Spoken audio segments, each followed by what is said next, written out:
bahwa semua kekuatan gaib, kekuatan mistik itu ada kelemahannya. Bahwa semua pengiriman ilmu hitam itu pasti ada tandanya. Pada waktu ilmu hitam dikirim, pasti menggunakan namanya kekuatan dunia arwah. Bagaimana cara untuk mengalahkan, menangkal ilmu hitam?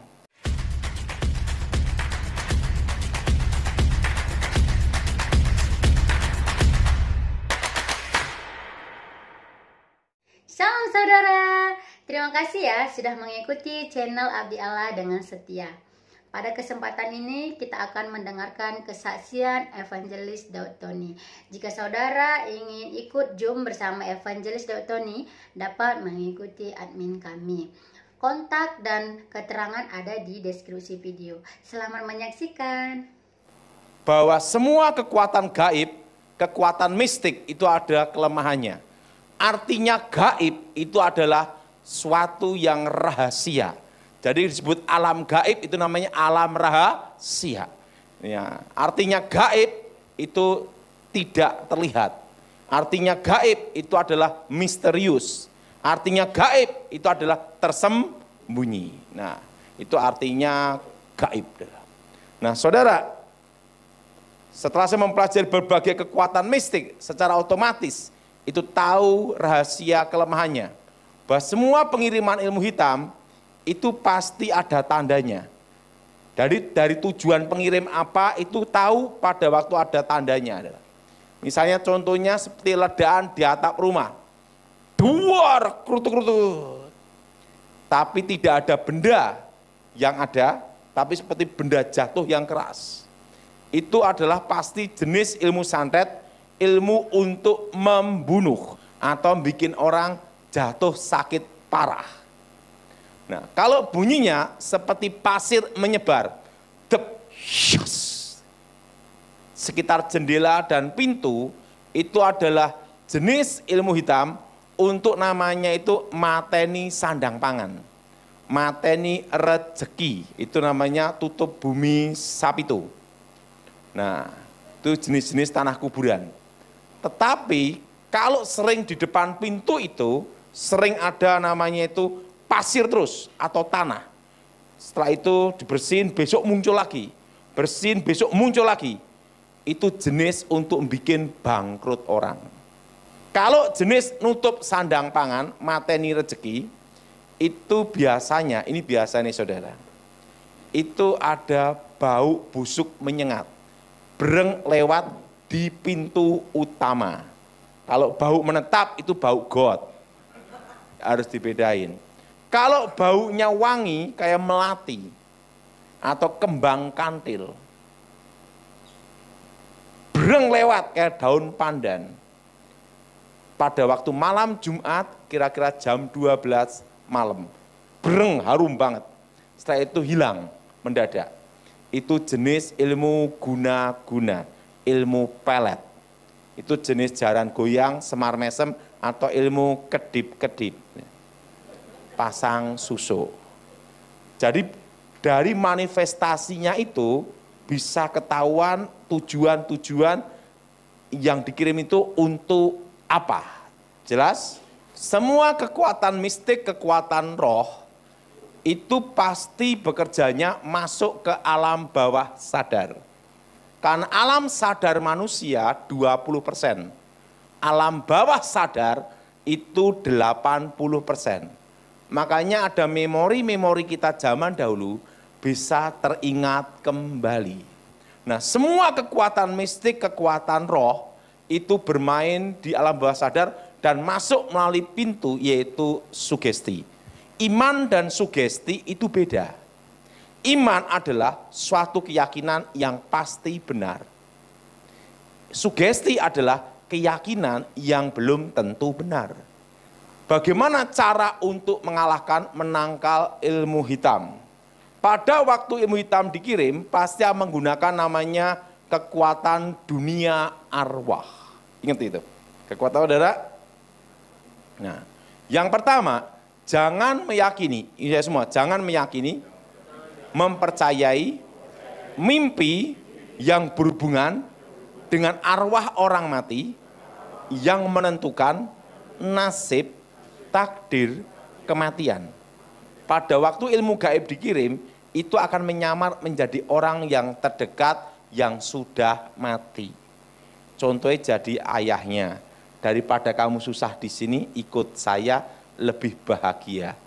Bangun dari tempat tidurnya, yakin itu arwah ayahnya. Maksimal 40 hari pasti ikut mati. Tapi kalau tidak percaya, lolos. Atau mimpi mandi keramas. Udo, telanjang bulat, telanjang mandi. Wah, sakit, bakal dia bangkrut. Atau buang air besar terus menerus. Nah, itu jenis tanah kuburan.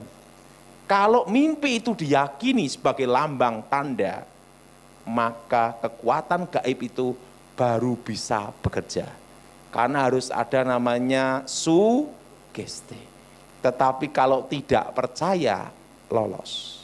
Yang kedua, orang yang suka tertawa, hati gembira, itu tidak bisa kena ilmu hitam. Tapi jangan ketawa sendiri. Namanya edan.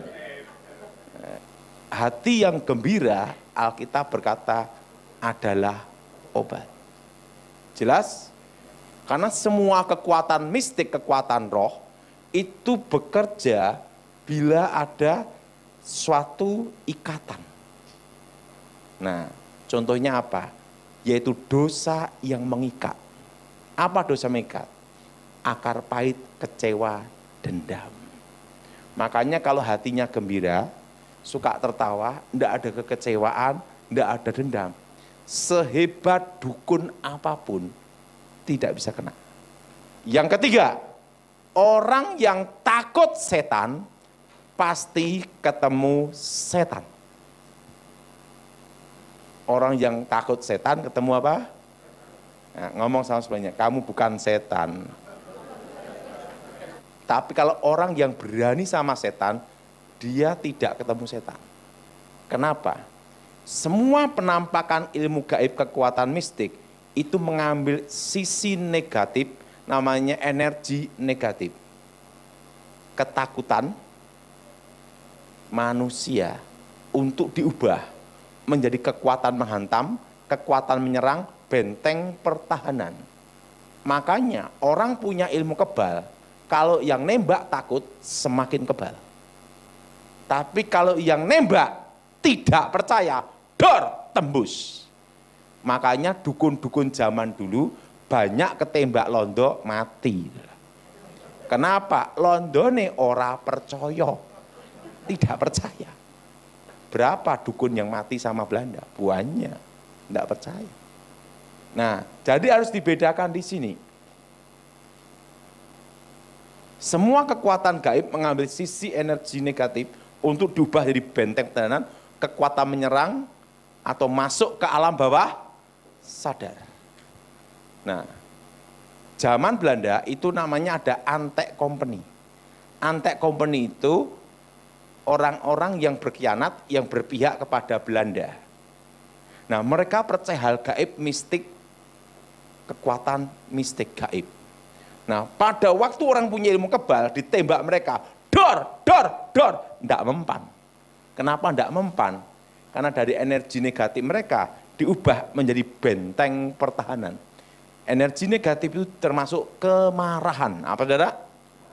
Nah, Belanda kan tidak percaya ilmu-ilmu gituan.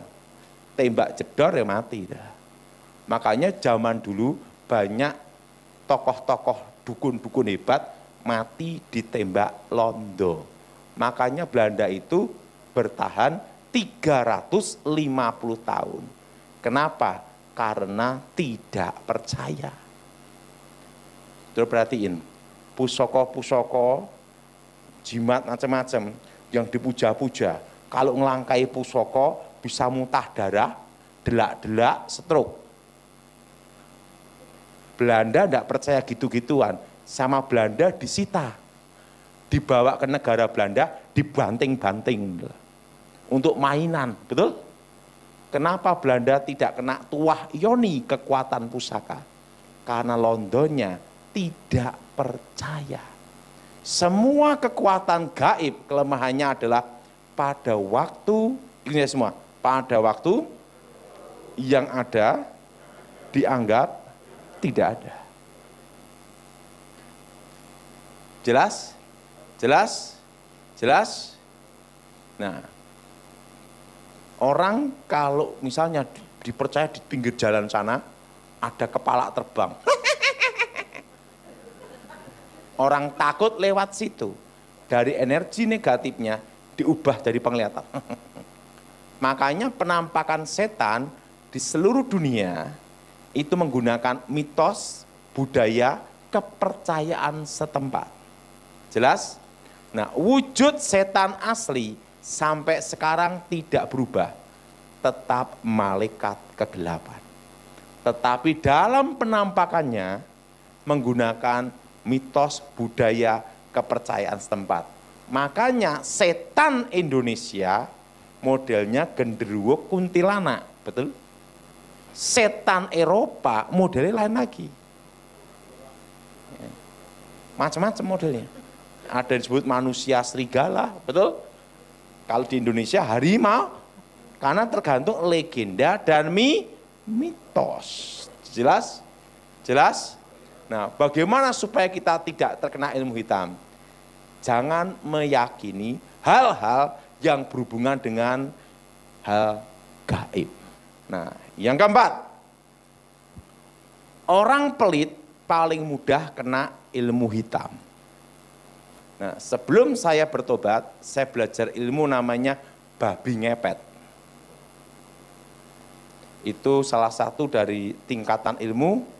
Kalau menguasai ilmu Singolodaya berubah jadi harimau, pasti menguasai ilmu ini. Itu dasar ilmu namanya. Nah, yang tidak boleh itu ketemu pitbullnya Pak Petrus.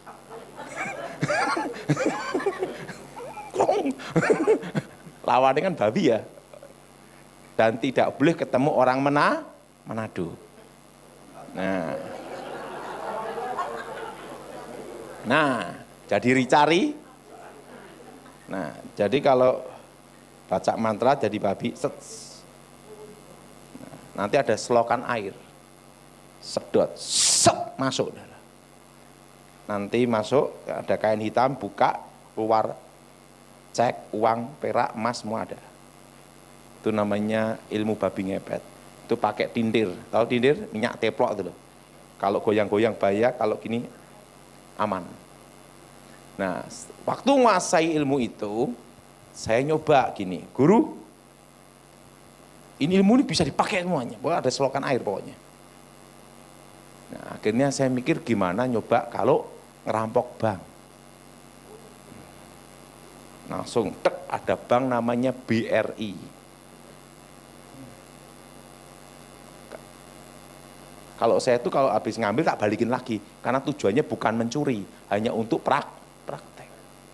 Waktu nyedot air di selokan di BRI, mental, enggak bisa. Maka amanlah nabung di bank BR. Nah, dan apa yang terjadi? Waktu gagal, saya balik lagi. Nguk. Kakek saya tanya, loh kenapa Ton? Kamu dari mana? Saya kok ngerampok ngambil bank di BRI pakai ilmu babi ngepet kok tidak bisa. Kakek saya ketawa cekikian. Dari Adam Kowo sampai kamu, ndak ada deal babi ngepet bobol bank kecuali kamu. Ya saya mau nyoba. Bank tidak bisa dibobol babi ngepet sampai ngepot. Karena di bank itu uangnya orang sosial dan orangnya orang pelit gabung jadi satu. Nggak bisa. Terusan disitulah saya baru ngerti. Kalau orang suka nolong, suka memberi, itu tidak bisa dikirim ilmu tanah kuburan. Dikirim pun jadi tawar, tidak berfungsi, karena ada hukum di sini. Nah, saya rasa hari ini kolektor berubah. Waktu mau ngasih, lihat belakang, nguk. Mau dibobol babi ngepet atau ngasih. Yang kelima, orang yang hidup dalam perjinahan itu paling mudah kena ilmu hitam. Udah perhatiin. Makanya jangan senang iseng-iseng. Rata-rata orang yang terkena guna-guna ilmu pelet, pertama iseng-iseng main perempuan. Setelah iseng-iseng, ada yang gunakan, roh itu masuk, mengikat. Kalau orang tidak iseng main perempuan, itu tidak bisa kena. Karena tidak ada jalan. Karena suatu kekuatan roh masuk, itu harus ada jalan penyebabnya. Makanya kalau orang ngomong, saya kok kena guna-guna gini, wis pasti bandot. Ingat, pokok dalam hidup ini, satu hal pesan saya, jangan iseng. Karena pada waktu iseng itulah, setelah itu masuk, itulah dosa mengikat. Perjinahan, akar pahit kecewa dendam. Sudah perhatiin, orang kecewa, orang dendam. Kalau di konseling, tiba-tiba ada manifestasi roh jahat. Betul? Betul? Terima kasih ya saudaraku sudah menonton video ini sampai selesai. Kiranya Tuhan senantiasa memberkati saudara. Dukung terus program ini ya, dan tunggu video-video selanjutnya. Tuhan Yesus memberkati. Terima kasih.